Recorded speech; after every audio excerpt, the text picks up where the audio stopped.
On hybrid চারা গাছ এটা আমি কাটিং করে রাখছি। এটা আমি এবার রোপণ করব। আমার আর কিছু আছে, আমি প্রতিদিন কীভাবে কাটি এভাবে রেখে দিই। ঠিক আছে, যদি আপনারা দেখেন ভিডিওটা দেখে আপনারা গাছ লাগাইয়া কাটিং করে রোপণ করেন তাহলে অনেক লাভবান হতে পারবেন। দেখেন আমরা প্রতিদিন এভাবে কাঁচা ঘাস অন হাইব্রিড ঘাস প্রতিদিনকে আমরা গরুর এভাবে খাওয়াই। ঠিক আছে, দেখেন এই কোনো মাথা উঁচু করবে না, দেখেন দেখছেন অন হাইব্রিড ঘাস।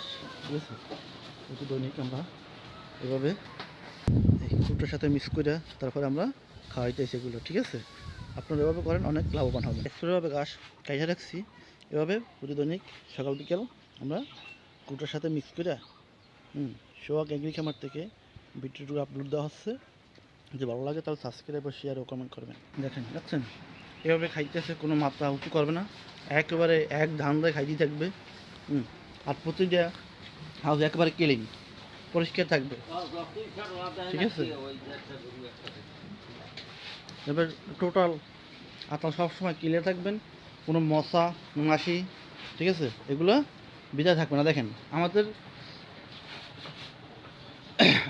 খামারের ভিতরে কোনো একটা মশা ও মাছি পাবেন না।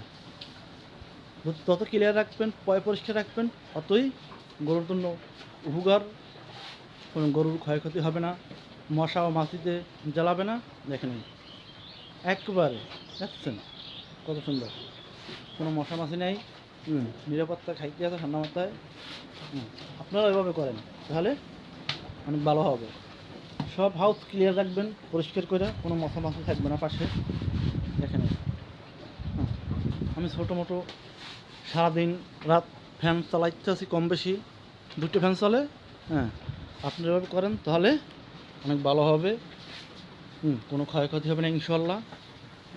এবং সব সময় ক্লিয়ার থাকবে খামার। যদি পরিচ্ছন্ন রাখেন, পরিষ্কার রাখলে মশা ও মাছি থেকে দূরত্ব থাকবেন। ঠিক আছে, তাই সবাইকে ধন্যবাদ। যেখান থেকে ভিডিও দেখছেন শেয়ার ও কমেন্ট ও সাবস্ক্রাইব করবেন। সবাইকে ধন্যবাদ। আসসালামু আলাইকুম।